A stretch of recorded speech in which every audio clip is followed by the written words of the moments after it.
I struggle with the motivation beyond you're just trying to help predators. You're just trying to help sex predators. Why are Democrats in Olympia so obsessed with trying to reduce punishments for child sex predators?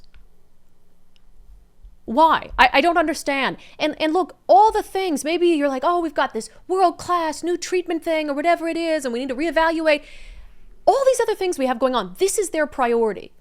It's so bizarre. So there's a story out from the Center Square that a Washington State commission is now favoring sentencing alternatives for sex sting offenders specifically. So the Sex Offender Policy Board has been pushing for this now for a couple years. This from the Center Square. The Washington State Sentencing Guidelines Commission has voted 7 to 2 to 3, 7 in favor, 2 against, 3 abstained, to recommend a policy to the legislature that would provide alternative sentencing for certain sex offenses that do not involve a real victim, such as those in sting operations. In 2022, the board submitted a report to the state legislature that argued, quote, based on the review of research and the effectiveness of treatment alternatives for individuals who commit sexual offenses, as well as the lowered costs associated with diverting individuals from prison while still holding them accountable for their actions, we recommend that a new treatment alternative should be created to expand treatment services to low-risk individuals. Low risk. Who have committed certain sexual offenses. Among those offenses is internet sex sting operations and other sex offenses with no identifiable victim. So there's a lot that I'm going to get to in the way of kind of some background on this specific issue. But can I just state for the record, this always bothers me. The only time Democrats seem to care about saving money is when it comes to letting people out of prison. They always, whenever they want to reduce sentences, early release, expand pardons, or whatever commutations, they always cite, this will save us money. No other issue do they care about saving money, lowering taxes, none. But they use it as an excuse because they're trying to get people to buy into it. They use it as a rationale not to send sex predators to prison. Do we understand that? So disingenuous. So they're talking about the board is going to recommend to the legislature, hey, let's do sentencing alternatives for low-risk individuals with no identifiable victim relating to sex stings. So in Washington State, we have something called net nanny operations. I would call it a privilege, but it was actually quite sad and depressing. I had the opportunity several years ago when I was a TV news reporter to spend time with the Internet Crimes Against Children Task Force. And God, the work they do is heartbreaking. And what they're trying to do is basically have these stings that capture similar to like a la Chris Hansen, To Catch a Predator. It's like we want to catch child predators before they actually hurt a child. And so they have these net nanny operations where they go out, they post these listings that are essentially offering sex with a minor, and then they wait and see who responds. And then the person will show up thinking that they're going to have sex with a minor, rape a minor, and that's when they're arrested. In the eyes of Democrats in this sentencing board, well, it's not a real victim, so it's not so bad, so they're low risk. Now, this is not the first time we've talked about this issue. You'll remember just this past legislative session, Senator Lisa Wellman introduced Senate Bill 5312, which would lower punishments for certain child sex predators. Specifically, it was an act relating to net nanny operations involving fictitious minors. And so what she wanted to do was lower punishments specific to people who are caught up in these net nanny stings. I went back and I pulled her testimony because this was heard by the Senate Public Safety Committee. And first of all, I was listening to it and I was just blown away by how she started her testimony to the committee.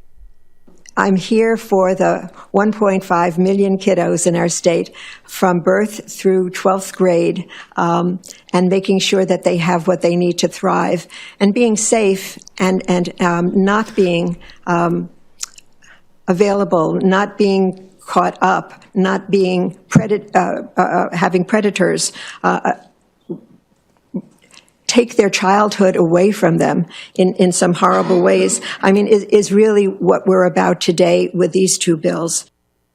So she's introducing this bill and another similar bill.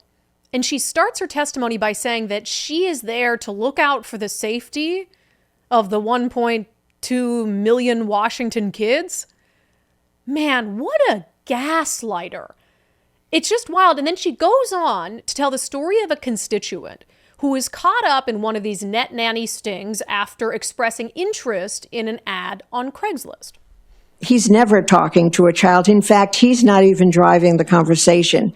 In a review of the transcripts of all the conversations that took place in this particular sting operation, the conversation is initiated and controlled by the state police officer over 90% of the time.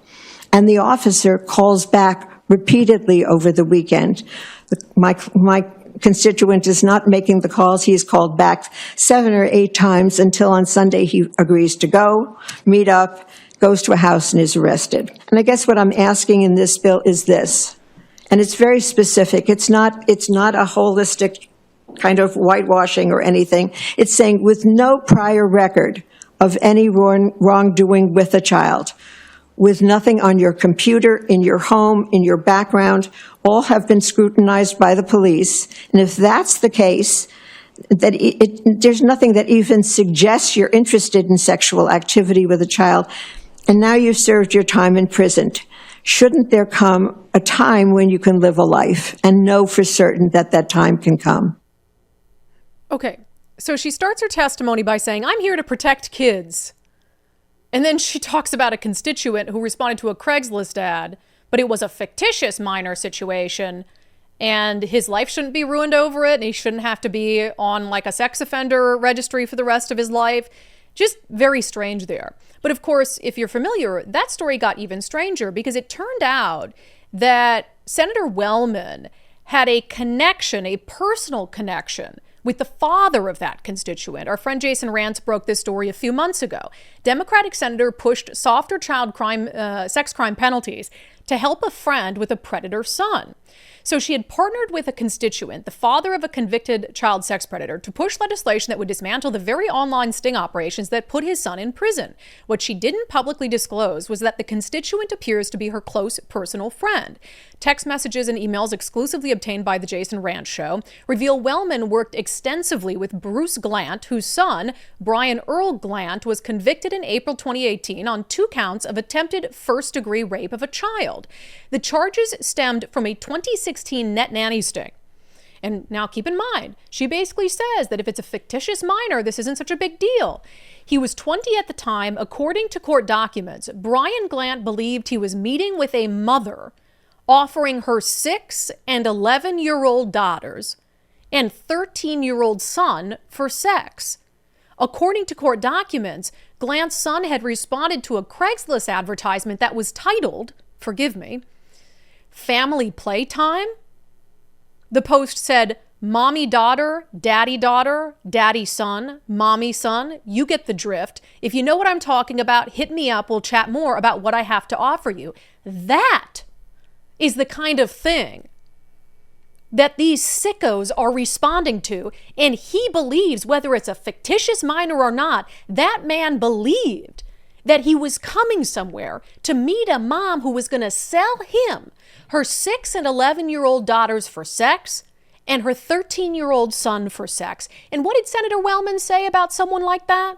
That there's nothing that even suggests you're interested in sexual activity with a child. Yeah, nothing that even suggested, because there wasn't a real child there. There wasn't a real child there. It was just an internet fantasy.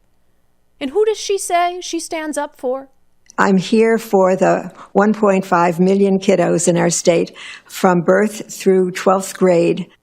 Just not the ones whose innocence are saved by the net nanny stings that get predators off the streets before they can actually hurt a real child. Absolutely disgusting. And now, because that bill didn't advance in Olympia, because she didn't get what she wanted for her friend's son, and to protect other just innocent people responding to Craigslist ads called Family Playtime, Now the sentencing board is going to do it for her. It's really disgusting stuff. And again, what is the motivation? What is the motivation behind it? Unbelievable.